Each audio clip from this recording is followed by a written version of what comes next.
Hello, everyone, and welcome back to our newest episode of the Growth Playbook here with Alan Beaulieu, well-known economist, and myself, Kim Clark, growth strategist.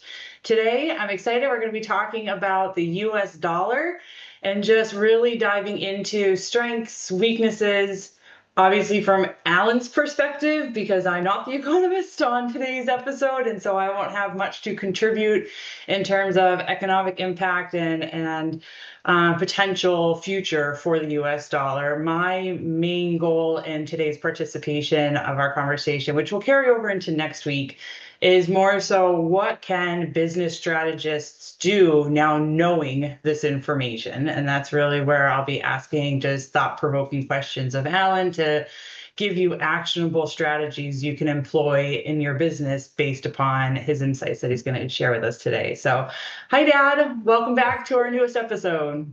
Thank you, daughter. It's great to be here, and I promise to give my most intelligent shrug if you ask a question I can't answer. Just go my professional Perfect. shrug. Perfect. Oh well. Yeah, it's funny how there's just a news article which I was pointing at the screen because I was just reading it beforehand because somebody mentioned to me 2 days ago about a comment Jamie Dimon, CEO of JP Morgan, made about the bond market, which is tied into today's discussion.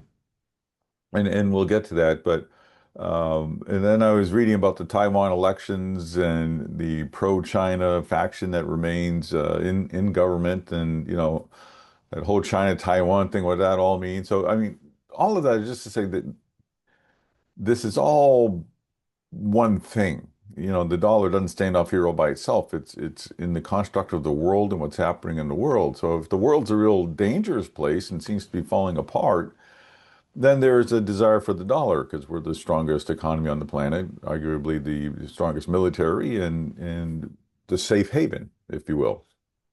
So the more uncertain things are out there, the stronger the dollar. We hold on to our number one position anyways, and probably see the value go up. That has its pluses and minuses, which we'll discuss. And we also know that there are reasons for the dollar to weaken, which it has been doing.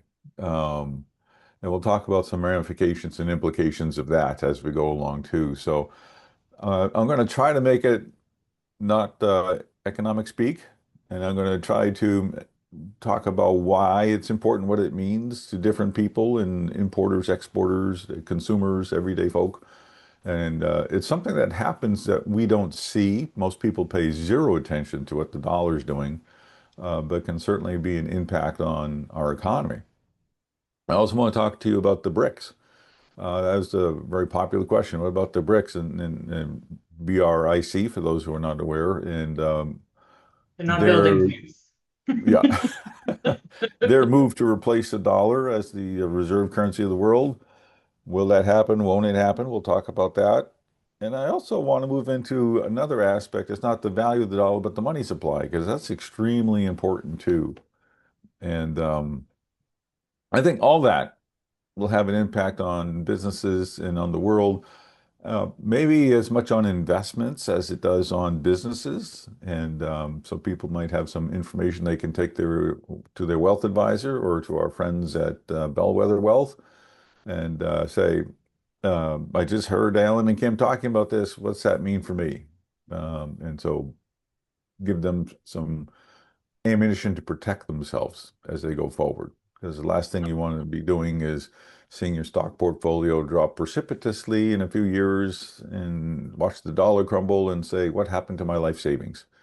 How come my life savings cannot buy what it used to buy anymore? That And would not be ideal. no, it'd be pretty horrible for a lot of people. Yeah. Um, and then with Social Security slated for bankruptcy, I think it's in 2034, up to 24.9% reduction in checks. Social Security is not headed for bankruptcy. The Social Security Trust Fund is. So, I mean, all this plays into, gosh, we have this very large cohort of people called baby boomers moving into retirement. And all of a sudden, their lives could be vastly different than what they imagine because of things that we don't think about. So that's a lot of why we're talking about all this today, so that people can be prepared, protected, and ready for what comes. And you and I like doing that. We've done that for a long time together. 100%. The people need to know. That way they can plan ahead. You can't plan for what you don't know is coming. Yeah, that's right. Exactly so. So all that babbling that I did, let's start with the fact that the U.S. is the reserve currency, preferred currency. It's not the only one, but we are number one, if you will, because we are the safest, because we're the biggest. And in a large sense, we have brought peace to the world. It's been quite a period, a long time since the end of World War II. Now, there have been wars, but nothing like what used to occur before World War II. And so we have this strength in this republic. We have businesses that can thrive. People still believe in the United States. We're going to get into some negative territory, so I want to make sure we start with some positives. People believe in the United States, and I know that because foreign direct investment, businesses outside the U.S., are still bringing in incredible amounts of money into the United States to buy U.S. businesses, to do joint ventures, or to bring their own production here. That's a vote of confidence that the world says the best place to be is the United States. And we need to hang on to that thought. Otherwise, it's too easy to look at the dark side and think that it's all going to end soon. Uh, it's not going to all end soon. It may all end, but not soon.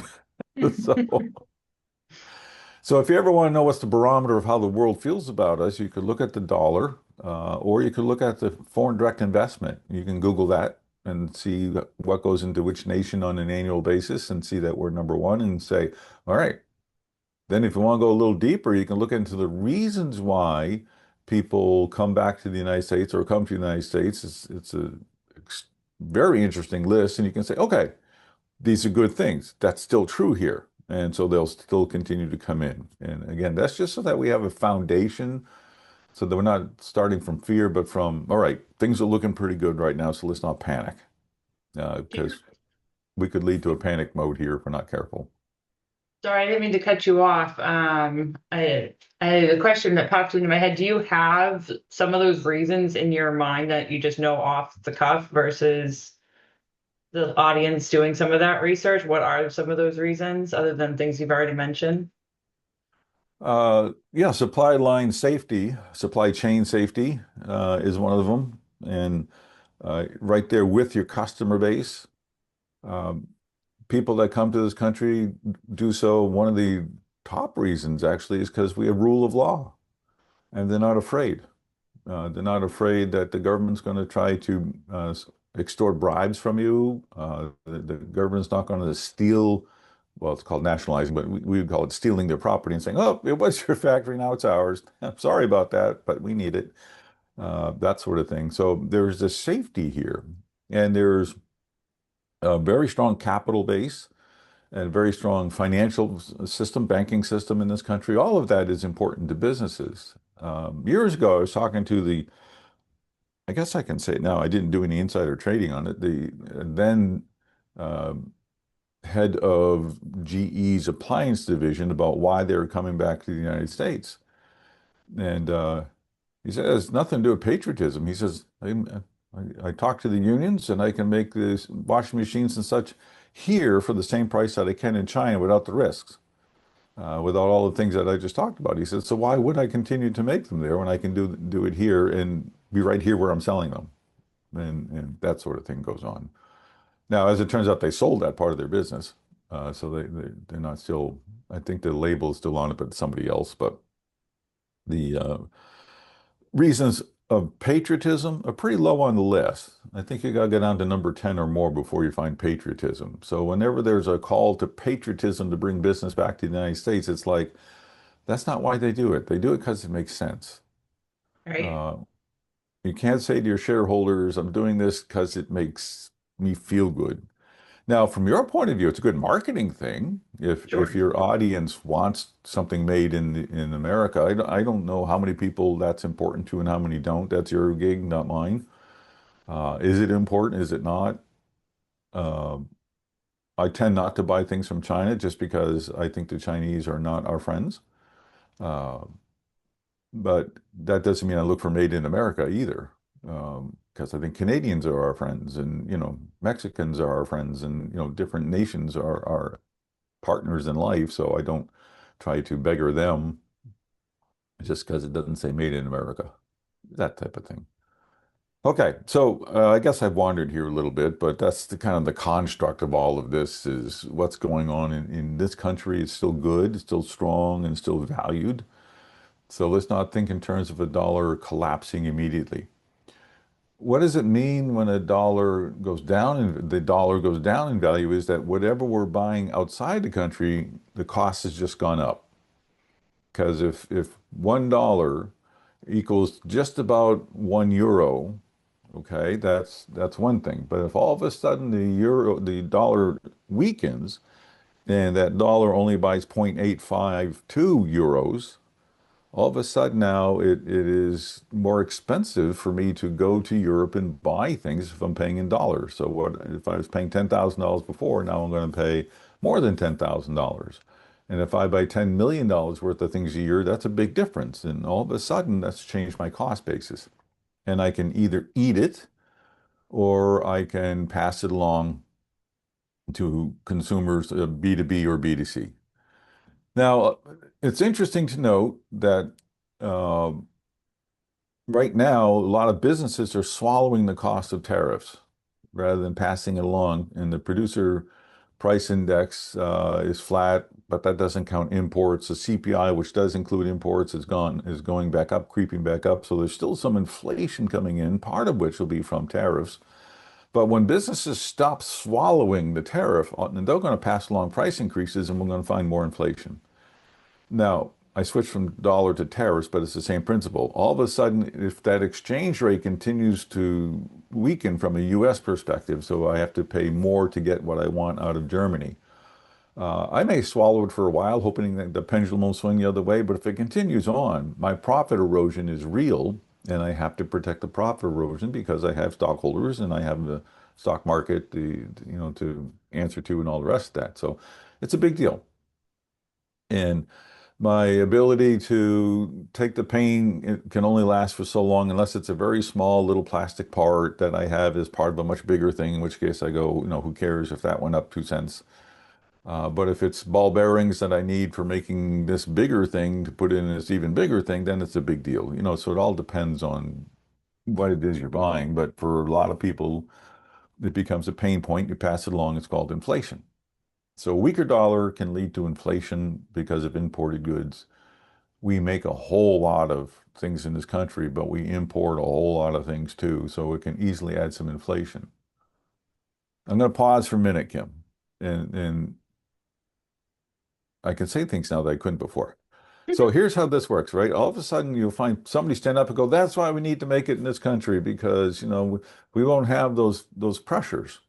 Well, if it's being made overseas in Europe or to the north in Canada or something, and they can make it for less, uh, then all of a sudden a U.S. manufacturer wants that inflation, the dollar to weaken, because then all of a sudden his or her price structure looks the same as everybody else's. And so it doesn't help the consumer any. It just makes the domestic manufacturer happy, right? It's not like we're creating more manufacturing jobs. We don't have enough labor.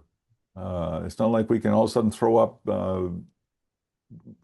lithium battery plants. The EPA is still here. All those things are still involved. So there's no simple solutions here. So that pain of a weaker dollar is real. The other thing that happens is if an imported good goes up to $1.25, and a guy or company here in the US can produce it for $1.10, $1.25, $1.10.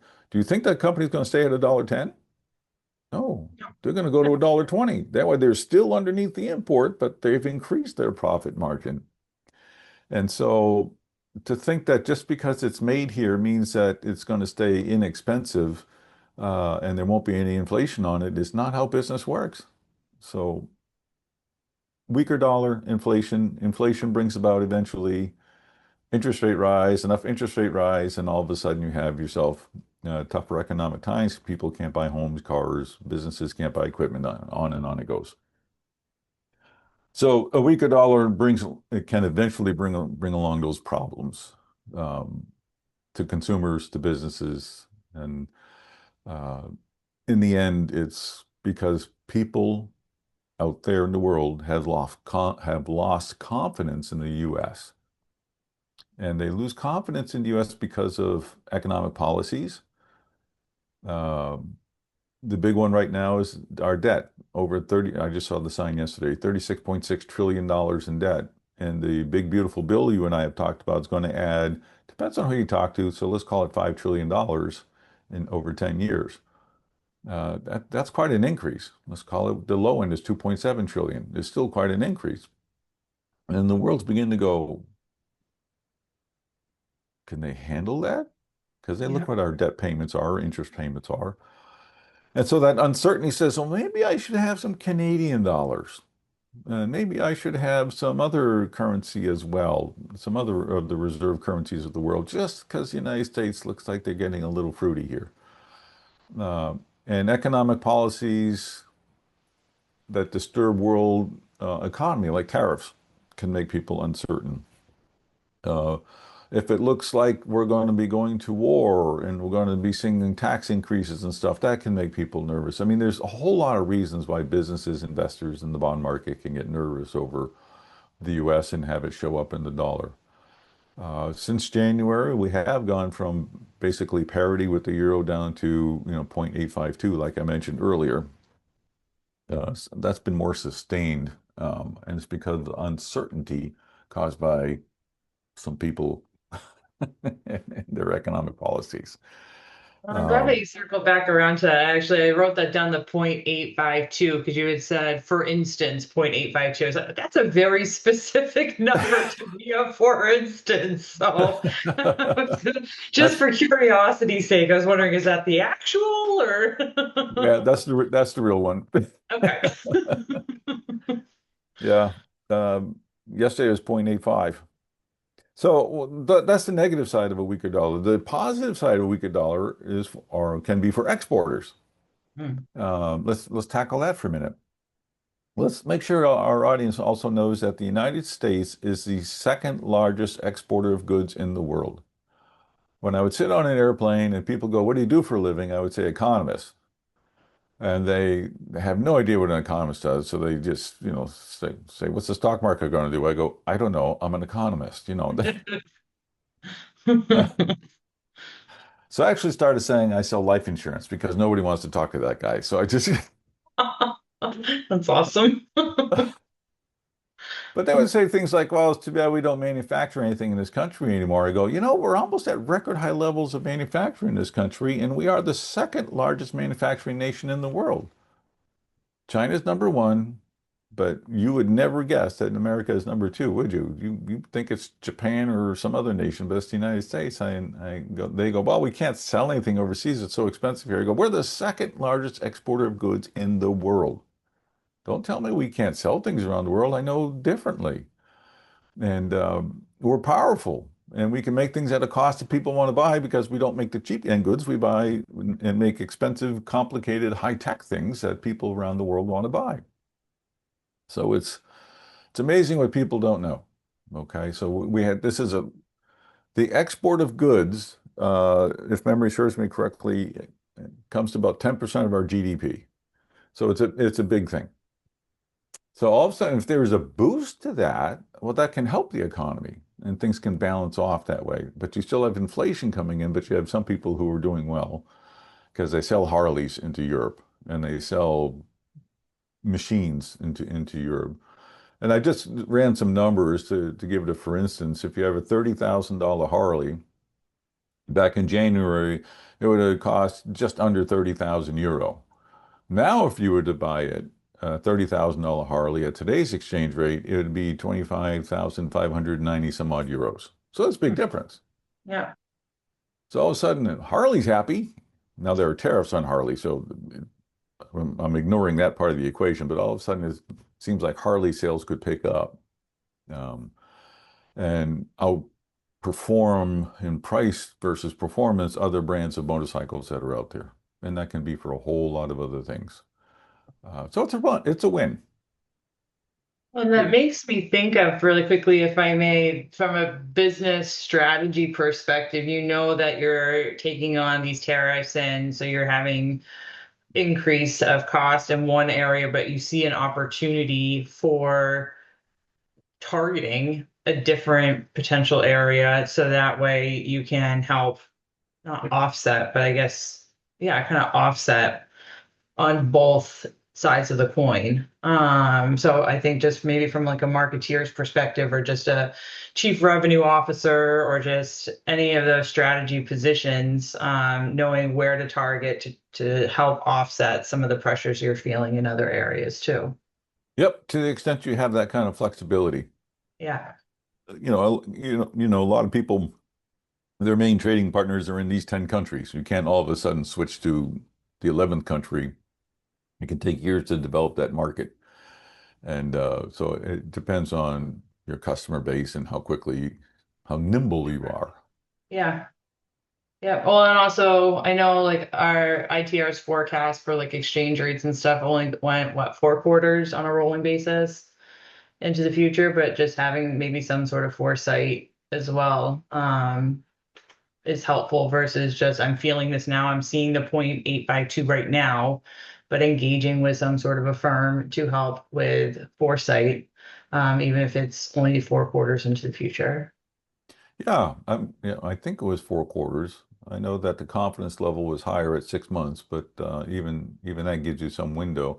And a lot of people engage in hedging, which I'm not a hedge fund hedging not hedge fund hedging expert. And it's nothing that I actually really played in. And some people do it and some people don't. Some people deal in local currency, some people deal in US dollar. So CFOs will have their own plans, and there's no one size fits all to this. Uh, I think we're going to find in the longer run, the dollar will weaken because of our debt position and because of a perceived growing instability in the world, somewhat caused by the United States. And I think if we were to go to war and be seen as struggling, whereas as opposed to a clear victory, that it's possible the United States could lose that war, that would further hurt the US dollar, causing more inflation and more problems. So, I mean, the big takeaway here for people is that the dollar is not bulletproof and that there is a danger lurking as we go forward. Don't panic, but just start asking Clark Bellin or your wealth advisor, what do I do if the dollar weakens? What should I be in? And then you take into consideration Jamie Dimon's, I think it was 3 days ago, he said that he believes there's a crack developing in the bond market. Ask Clark or your wealth advisor, what does that mean? And to me, means, by the way, that bond prices would plummet. And if bond prices plummet, that means your portfolio can plummet with it and all sorts of things because would want your bond and the value of it goes way down and all that sort of stuff. So it's that type of world we're living in. Um, it's always been an interesting world to live in, but all of a sudden I think it's getting more interesting because we're approaching that 2030s and all the turmoil that Brian and I wrote about. Leading up to it is beginning to come into play and is providing for some gusty winds and some choppy waters and makes people wonder just what the heck is going on. Yeah, and Um, to touch base about Clark and at Bellwether and such too. So hearing you say all of that reinforces their specific model, which is very advisory. So they're working hand in hand with you. It's not a cookie cutter template of this is how we engage and every person works in this capacity. It is a very personalized experience. So it seems to me that in this heightened period in time of uncertainty, working with somebody that is that one-on-one engagement is critical. And also more economic based, as you know, they have a lot more grounding in varying indicators and such that they use that is unique to them versus other advisory firms. So it seems to me they'd be a great solution if somebody isn't actively engaged or enjoying their relationship with their wealth advisor. yeah, I think so too. And I know that we've launched a new AI-based uh, ETF weighting machine, if you will, that has been really exciting. I mean, I'm I'm so amazed and thrilled by this thing. It's amazing. So again, it's something that Clark and his team offers that takes the economics, introduces some AI, and has been producing some really interesting results.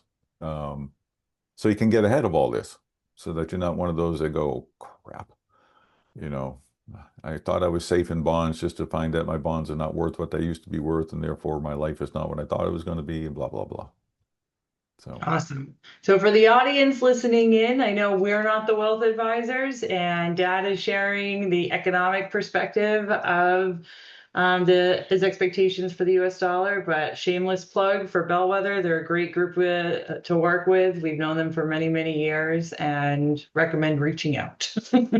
yes, and if you're not sure, reach out to me and I'll be happy to connect you. Um, Happy to do so. As far as the BRIC nations, that's going to be fairly quick. The money supply, and then I want to talk about China's secret weapon. Um, so I'm not sure, Kim, how much you want me to get into now, about those three things. Save them for our second episode, or Yeah, I think this has been a very valuable pack session. Hopefully, you all listening in agree with the insights that have been shared with potential expectations for a weakening US dollar, impact that may have, some business strategy. So we can cover in next week's episode the items you just mentioned, as well as other business opportunities, such as different pricing strategies and stuff like that that can be employed, and different crisis communication strategies and such like that. So maybe we save that for next week then. all righty, works for me. Have a good week, everyone. All right. Thank you very much for all who tuned in. Please feel free to like and subscribe the episode. If you subscribe to the episode, you will receive more notifications of when the next ones come out. We are also on Spotify, so you can subscribe on there and get notifications right on your phone. So that way you can stay up to date with Dad's perspective of all the things that are going on, aka my technical term, the crazy things that are going on, and business strategies that we all can be using to continue to strengthen our businesses and form more predictable revenue for ourselves. So thanks for tuning in and see you all next week.